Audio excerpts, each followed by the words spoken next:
Welcome to the latest edition of the Sounders Nation Update. I'm your host, Brian Stern. Today we are pleased to not only bring this to you through audio, but also through the wonder of video. The Sounders have come out of the 2013 season on a mission, and clearly General Manager Adrian Hanauer and owner Joe Roth seem to have a vision for where the team should be in 2014. After going through most of the season with a roster off its kilter and unfinalized, especially with the mid and late season additions of both Clint Dempsey and Adam Moffett, combined with several U.S. men's national team call-ups, especially during a crucial time late in the season, which included 3 starters in Brad Evans, Clint Dempsey, and Eddie Johnson, and a host of injuries which plagued the likes of Obafemi Martins and many others throughout the year. There was never any consistency in the roster, with 33 different lineups through 34 MLS games.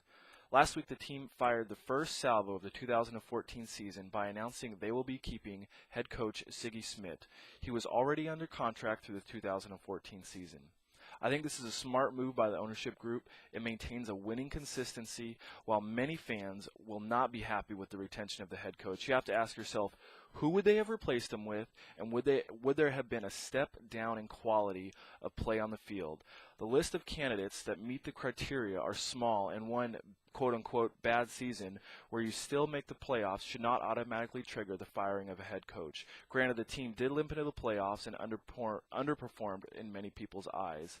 However, with a roster set in place at the start of the 2014 season, I think the results will be different. Seattle has continued that same barrage this week by signing perennial all-star Osvaldo Alonso to a multi-year designated player contract, making him the 3rd designated player on the roster alongside midfielder Clint Dempsey and Obafemi Martins. This means a couple of things. One, if Mauro Rosales is going to play for the Sounders in 2014, it will have to be for less money and in a reprised role. While he did play in 33 games this season, he only started in 26 and was unable to be a player you could look at to go an entire 90 minutes. As he is aging, he will likely be called on to be a sometime starter, but to be a spark off the bench and really being able to give all he has for the final 30 minutes of a game. In the second half, this is where I argue he was the strongest in 2013, coming off the bench and being the spark for the team. Second, as previously reported by Grant Wall, the team has been shopping around forward Eddie Johnson, and with his new contract, Osvaldo Alonso makes it 3 designated players on the team. It is a very strong indication fans will not be seeing the U.S. men's national team forward in Seattle in 2014. Yesterday, the team also re-signed midfielder Brad Evans to a multi-year extension, which solidifies the midfield for the Sounders. The question is, with the team holes on the defensive side, will head coach Sigi Schmidt look to move Brad Evans into a defensive back role, possibly on the left side or to the right side, where he plays for the U.S. men's national team, and move Rookie of the Year candidate DeAndre Yedlin to the other side of the defensive line, or to replace one of the center back positions where the team has been weak this year. This team will also need to finalize its role and determine where Obafemi Martins sit, who this week in an interview with an Italian news outlet indicated he may want to return to Europe or Africa on loan or permanently to be closer to home, and believes he has a better chance of making the Nigeria World Cup team for next year in Brazil.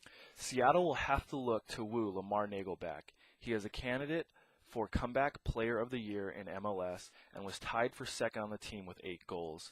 He will likely be looking into increasing his salary from the doldrums of 2013 to a respectable number for his production this past year. Now, I don't believe he will command a designated player contract or anywhere close to it, but Seattle will likely be looking to cough up in the neighborhood of $120,000 to $150,000 to retain his services, and I think they should keep him with the likely departure of Eddie Johnson. This week, Forbes released the valuation for the Seattle Sounders at $175 million, with a revenue stream of over $48 million in 2012 and a total profit of $18.2 million.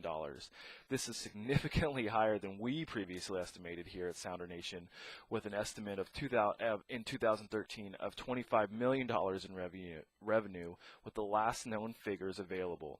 We projected the team would not cross that $40 million mark until sometime over the next 5 years. Clearly, the team has exceeded anyone's expectations and are seen as a driving force not just in Seattle, but helping drive the league forward to its vision for the future. Just to give you an idea of where that number puts Seattle in terms of other sports and clubs, this is higher than 8 NHL clubs and would put the team squarely at 14th position in the English Premier League in terms of total value, ahead of Swansea City, Norwich, and Queen's Park Rangers. It had been reported by Jeff Carlisle the MLS schedule for 2014 will be released on the 22nd of November, and many will be looking to see where the Cascadia Cup games will be next year. With the unbalanced schedule in 2013, Seattle hosted Portland and Vancouver twice, but in 2014,